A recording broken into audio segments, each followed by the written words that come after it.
Hi girls. Okay, we're talking about stress, and one of the things I want to talk about is how your body reacts to stress. Because if you're feeling sudden neck pain, for instance, or upper or lower back pain, that's just not common for you to have that situation.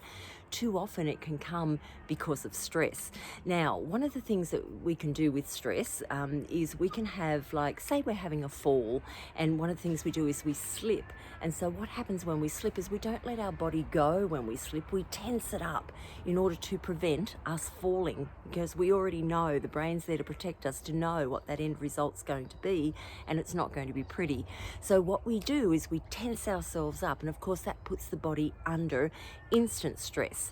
Now, whatever that result is as to how you twisted or how hard you held yourself to prevent the fall can give you pain in your body. That's understandable. You know, you might have pulled a neck muscle doing it, or you can feel your lower back, or God forbid you may have fallen, and so therefore you've hurt your coccyx bone or something like that. Now, that's one kind of stress on your body. The next kind of stress is the one that comes from the emotional stress. It can come from, let's say, exam times. If you've got a daughter or a granddaughter or son or grandson that might be under exams, you might be even studying at the moment and in an exam situation, and you know something big's coming up in the next few weeks and you're studying for it.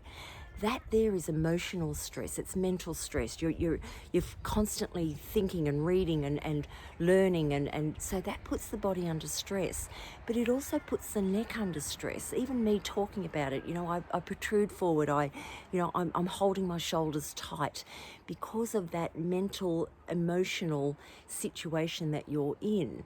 Or there's just a number of scenarios, but if you're living in a stressful situation, it could be a relationship at home, or your children or grandchildren are in a situation that you feel you can't help enough for, or whatever it might be. We've got a zillion scenarios that create stress in our lives, but if you're holding on to something, your body is holding on to something. So it's important to stop and understand that if you've suddenly got neck or shoulder pain, or your lower back sore, your upper back, and you're just not understanding why you've got all this tension in your body, it's probably coming from stress. So you need to be able to stop, think about the situation that could be causing that, and of course find the right ways to release it, whether it's deep breathing, again, to let it go, but also to look at a situation that you might know is the reason, the cause.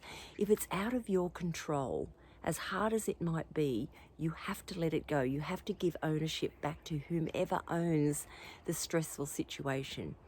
If it's your stressful situation, the best bet would be to be able to, as quickly as possible, get a plan to relieve that stress in your life. Because the longer you hold on to that stress, the more your body will hold on to that stress, and the more chronic your body aches and pains will become. And you know that if it becomes chronic, it can be absolutely debilitating. And so you can even not function for a week because your back or your neck is holding so much stress that you can't even move without that sharp pain that absolutely, again, takes your quality of life away. So just stop, have a look at the situation of what it is. And the other thing is, please don't fail to stretch every single morning. Importantly, please stretch. Okay, I've got lots of information about stretches, so check it out, and just make sure again that you are stretching every morning the most important and major muscles in your body, because that too is going to allow you, along with deep breathing, to relieve the stress in your body. Okay, I hope you enjoy that tip. Bye for now.